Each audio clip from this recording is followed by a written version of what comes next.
Hello, hello, hello. Ito na po si Tito Bulits, ang pabasa otis ng UK at ang hampas lupa, bahay kulitas. Itutuloy na natin ang part 2 ng paggagawa natin ng mead.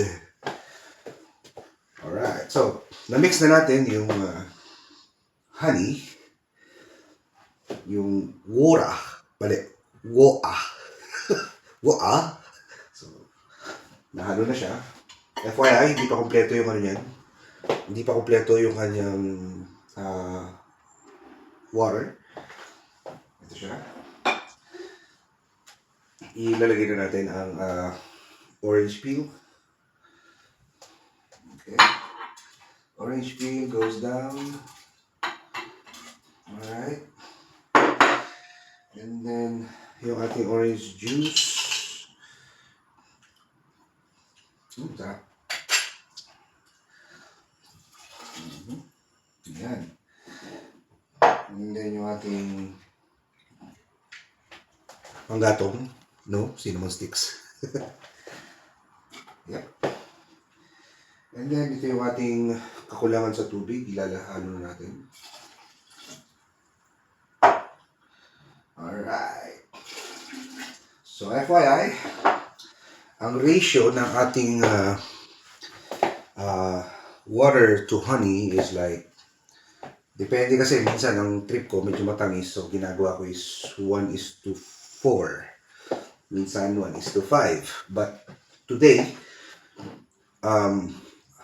ginawa ko siya is 1:4. So that means 1 honey, 4 water. And ito yung ating yeast. Diluted na. So, this liquid ay kasama dun sa calculation natin ng 1:4. Binawas lang natin dun sa isa to give space para sa ating yeast. So, mekos-mekos lang natin to. Ayan. Alright. Okay. Now, the plan now is to have a measurement. Kasi I've been doing this for, I don't know, siguro since January. I've been doing this since January. And then I realized na, bango na. Oh my goodness, ang bango. Bango niya. Anyway, yan.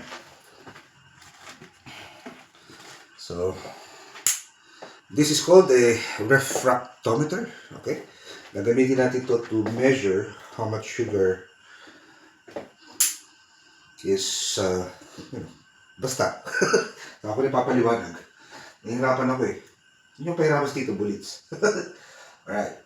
So, ang magiging resulta nito is i-measure nito yung specific gravity ng ating sugar doon sa ating mixture. Alright. Yan siya. Okay. Yan na. Okay, so i-update ko kayo mamaya kung ano makukuha natin, and then saka natin ihalo yung yeast.